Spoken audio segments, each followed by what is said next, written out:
भागवती जी ने ये जो कहा ना सुबह की लार बहुत कीमती होती है, मैंने इस पर थोड़े कुछ एक्सपेरिमेंट किए पिछले एक आध साल। बहुत सारे कुछ पेशेंट ऐसे हैं जिनको डायबिटीज है, और डायबिटीज की कंडीशन में आप जानते हैं कि कोई घाव हो जाए, घाव तो जल्दी भरता नहीं। तो मेरे पास ऐसे कुछ 8-10 पेशेंट हैं जिनको ऐसी ही कंडीशन है, डायबिटीज होने के कारण शरीर में फुंसी हो गई, फोड़ा हो गया, घाव बढ़ गया, वो भरता नहीं।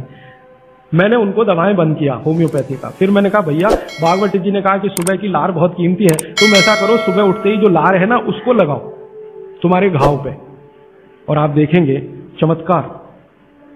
15 से 20 दिन में घाव भरना शुरू, 3 महीने में बिल्कुल बराबर।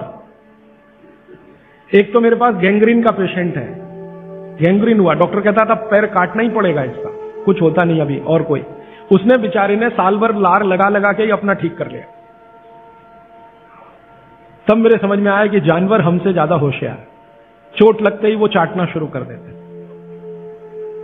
फिर मैंने एक और एक्सपेरिमेंट किया। मेरे पास कुछ छोटे बच्चे हैं जिनको चश्मे हैं आंखों पर। अब उनके माँ बाप बहुत परेशान है कि ये चश्मा कैसे उतरे, मोटे मोटे चश्मे हैं छोटे बच्चों। तो मैंने उनको भी सिखा दिया, देखो सवेरे सवेरे सोकर उठो और मुंह का थूक आंख में लगाओ काजल की तरह से। तो बच्चों ने चालू कर दिया। बच्चे बहुत भोले होते हैं, सीधे होते हैं, कोई भी बात अगर समझ में आए तो करते। अब आपको हैरानी होगी कि चश्मे उतर गए सिर्फ ये लार लगाने। आप भी करके देख लीजिए जिनको भी चश्मे।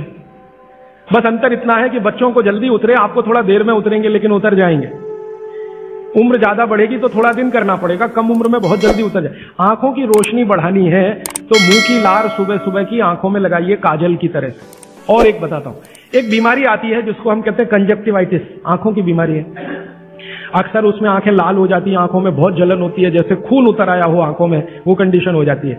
कोई भी आयुर्वेद की दवा आप खाएंगे 3 से 4 दिन में ही बीमारी ठीक होती है। लेकिन अब की बार अगर ये बीमारी आए तो आप ये करना, सुबह सुबह उठते ही मुंह की लार लगाना। 24 घंटे के बाद आपको पता ही नहीं चलेगा बीमारी कहां गई, 24 घंटे में ही ठीक होता है कंजक्टिवाइटिस। अगर बच्चों में बचपन से आंखों के ऐसे कोई रोग हैं, जैसे मेरे पास एक छोटा बच्चा है 8 साल का है, उसका मैं ट्रीटमेंट कर रहा हूं, उसकी आंखें टेढ़ी हैं, वो देखता कहीं है और दिखता कहीं है उसको, ऐसा है। अब उसके माता पिता गरीब हैं और वो ऑपरेशन का खर्चा नहीं उठा सकते। उस बच्चे पर मैं यही एक्सपेरिमेंट कर रहा हूं। लगभग मुझे 4-4.5 महीना हो गया है, और उसका टेढ़ापन, जिसको हम लोग हिंदी में कहते हैं भेंगापन, उसका भेंगापन लगातार कम हो रहा है और आंखों की पुतलियां बिल्कुल बीच में सेट हो रही। तब मुझे थोड़ी जिज्ञासा हुई और मैंने एक बहुत बड़े वैज्ञानिक को पूछा दिल्ली में कि ये लार में क्या है, एक्चुअली इसका एक्टिव इंग्रेडिएंट क्या है। तो उन्होंने कहा भैया जितने एक्टिव इंग्रेडिएंट मिट्टी में है वो सब लार में है। तो मैंने आपको बताया मिट्टी में 18 एक्टिव इंग्रेडिएंट्स हैं, लार में वो सब के सब हैं।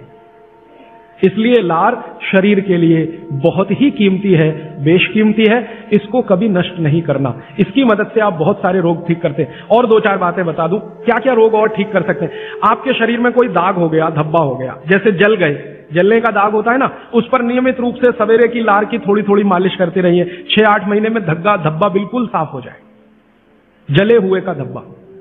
शरीर में और कोई ऐसा अंग में सफेद दाग दिख रहा है, या काला दाग हो गया, या फलाना हो गया, या ढिमाका हो गया, एक्जिमा हो गया, मान लो खराब बीमारी की बात करूं, एक्जिमा हो गया, एक्जिमा पे रोज सुबह की लार लगाइए, मालिश करते रहिए, 6-8 महीने के बाद देखिएगा साफ। और एक्जिमा से भी ज्यादा खराब बीमारी है सोराइसिस, वो भी ठीक होती है इस इलाज से। बस इतना है कि साल भर करना पड़े। मुफ्त का इलाज है, फोकट का इलाज। भागवत जी ने जितने भी इलाज बताए हैं सब फोकट के और मुफ्त के, बाहर जाने की जरूरत ही नहीं है। तो आप स्किन डिसीज में इसका एक्सपेरिमेंट करिए, आंखों की बीमारियों में इसका एक्सपेरिमेंट करिए, घाव हो जाए कहीं शरीर में उस पर एक्सपेरिमेंट करिए, थोड़े फिंसियों पर इसका एक्सपेरिमेंट करिए। मैंने ये चारों एक्सपेरिमेंट किए, बहुत अच्छे रिजल्ट हैं। आप भी करिए, रिजल्ट आपको भी मिलेंगे। बस इतना ही है कि आप दूसरों को भी बताते जाइए। तो आपने अपना दुख तो कम कर लिया, आप दूसरों का भी कम कराइए ना, तभी मोक्ष जाएंगे।